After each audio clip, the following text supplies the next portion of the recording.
Right, we're starting with Chelsea Fulham because I thought they were a lot of fun. I've obviously been a bit critical of Chelsea in the past, but there was a lot to like about Xabi Alonso's first outing, Johnny. Yeah, I loved it. I mean, it was a great opening weekend, and that was probably the best game of the lot, really. Had everything.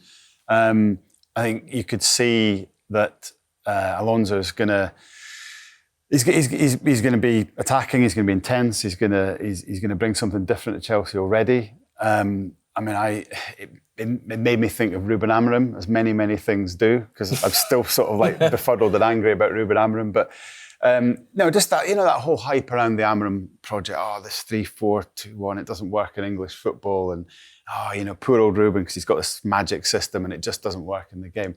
That's nonsense. It's how you enact a system. It's what you do with a shape on the pitch, and you could see Chelsea in that same shape, just playing a completely different way, playing in the opposition half. Lots of quick connections between the players actually close to each other. I really like that from a watching point of view, but from a coaching point of view, for a first outing, really impressive. And then, the biggest, most obvious thing is seeing that front three, which was magnificent in that match, and seeing a Cole Palmer re-energised, one of the best sights in football, but also seeing the connection with Morgan Rogers and João Pedro, who also, like Cole Palmer, looks like he's got something to prove after the World Cup snub that he had. At the back, at the other end of the pitch, obviously there's a lot of work to be done for Chelsea, and I'm sure we'll talk about the goalkeeper. But I said it last week, I think they're, after Arsenal, certainly contenders for second. I think they're going to be a really good team this year. Agree, Mart? Yeah, I like Chelsea. I think they're a top 4 team.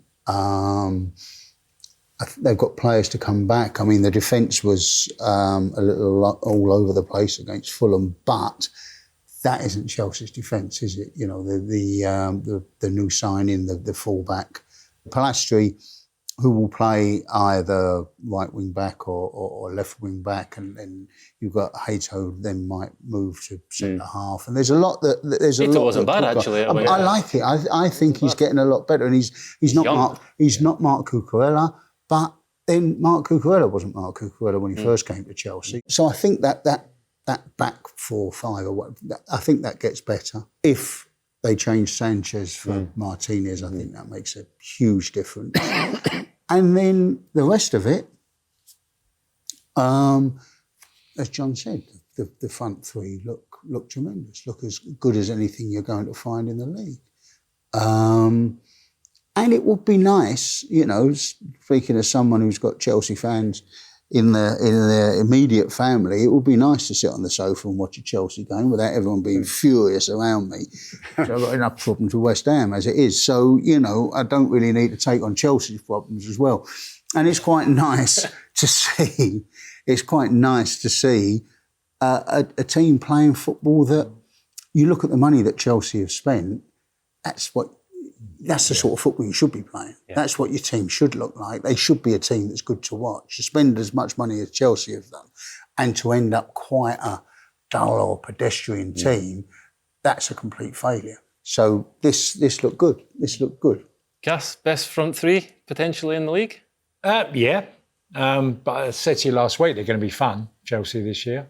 And I always judge teams on how they get goals. And I always put the number, and I think I've chatted to you before, Gregor, about this, about how many bodies get in the 18-yard box. If you're getting 2 in there or 1, you're not going to score many goals. But when you get 4, 5, maybe even sometimes 6, there's problems for defenders because they've got to pick people up. And Chelsea are getting way more bodies. I saw a number of games in pre-season. Bodies into the 18-yard box was the big difference for me. And front three are loving it. You can see straight away.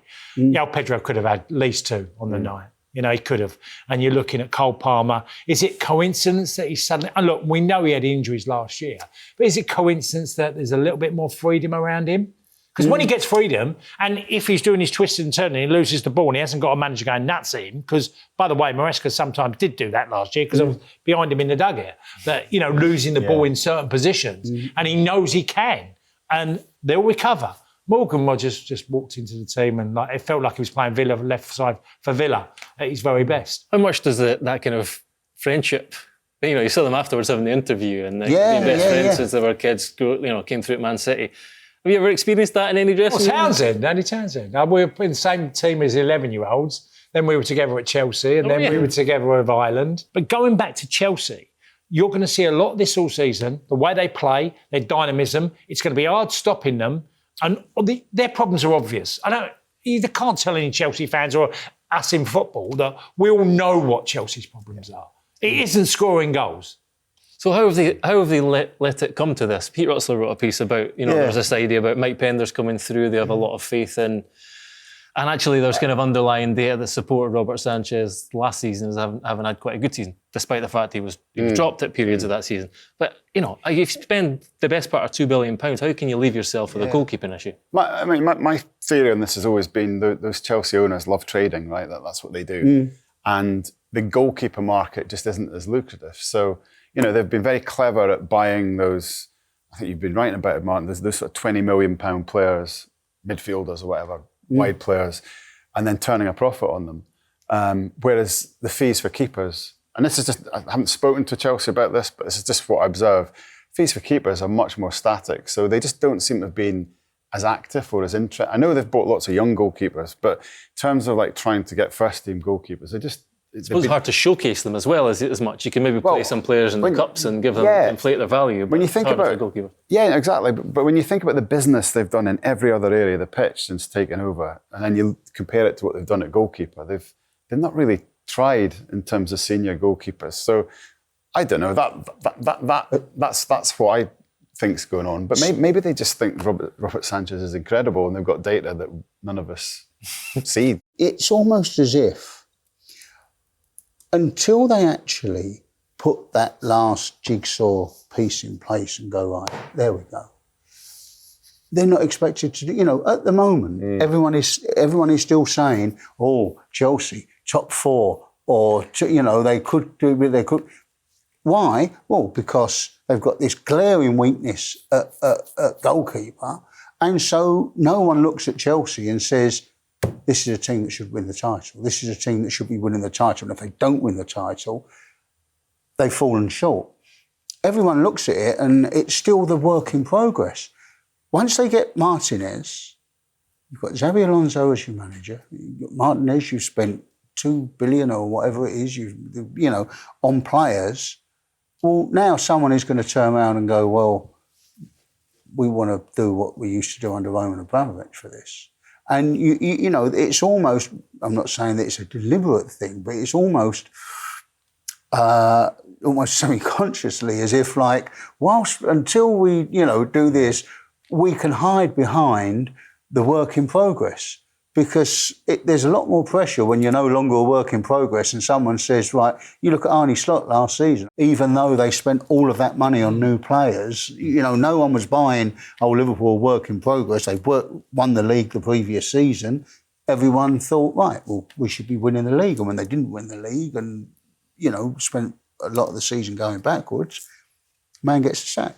It's a weird one, isn't it? You look at goalkeepers and you think, Arsenal done great business, Raya, bringing him in, instrumental in them winning the league. You think of, Schmeichel before, you can think of Alisson at Liverpool, Edison at Man City, Cech at Chelsea, the importance of these great goalkeepers.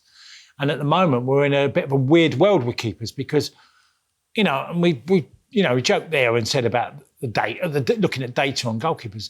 How in hell is he still the goalkeeper? And I'm not making him a scapegoat on that, is that if you've made that many mistakes, because he has, it's not just this week against Fulham. He's made a number of mistakes. Every Chelsea fan will tell you. Every pundit will say the same thing about Sánchez. And he's not even that incredible with his feet. No, what about when he miskicked on the hit of the ground? And I'm thinking, why have so many people got the blind spot on him as a keeper? You have to, if you're centre forward and you get chances and you miss, you'll eventually be taken out of the team. If you keep missing, it's the same for a goalkeeper. If you make mistakes, you should be out of the team. And he's somehow kept his place.